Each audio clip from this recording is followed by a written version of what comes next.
Dans les chapitres précédents, vous avez certainement vu que les équipes Scrum utilisent plusieurs éléments que vous n'avez pas l'habitude de manipuler. Il s'agit des artefacts Scrum. Ces derniers permettent de matérialiser le travail et le résultat, rendant ainsi l'avancement assez transparent pour l'ensemble des parties prenantes. Les 3 artefacts utilisés dans le framework Scrum sont le Product Backlog, le Sprint Backlog et l'incrément. Pour chaque artefact, la Scrum Team définit un engagement qui lui permet de mieux visualiser et mesurer son avancement, facilitant ainsi la communication et la transparence vis-à-vis des différentes parties prenantes.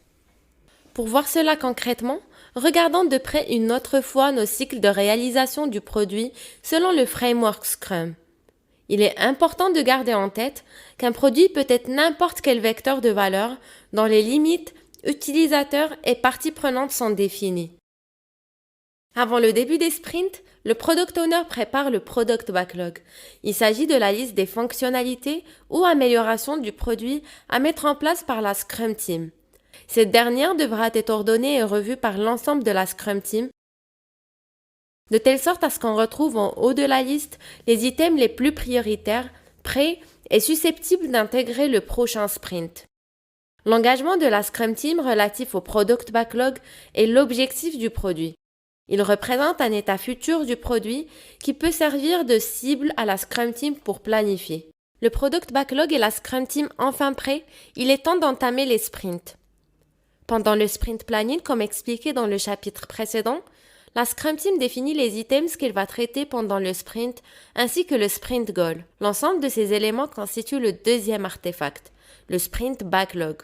Ce dernier contient alors l'objectif du sprint, les items à réaliser pendant le sprint ainsi que le plan d'action de la réalisation. Vous l'avez bien deviné, l'engagement de la Scrum Team par rapport à cet artefact est bien le sprint goal.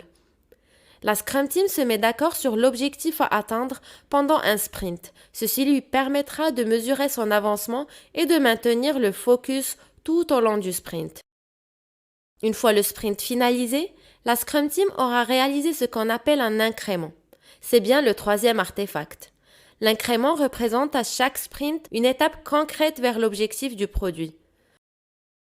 L'ensemble des incréments des sprints permettent de visualiser le produit à chaque fois meilleur, à chaque fois plus complet. Mais afin de s'assurer que l'incrément ajouté respecte l'ensemble des incréments déjà réalisés du produit, il doit respecter plusieurs conditions de qualité et de testabilité. Ces critères sont l'engagement de la Scrum Team vis-à-vis de l'incrément. Il s'agit de la définition du done.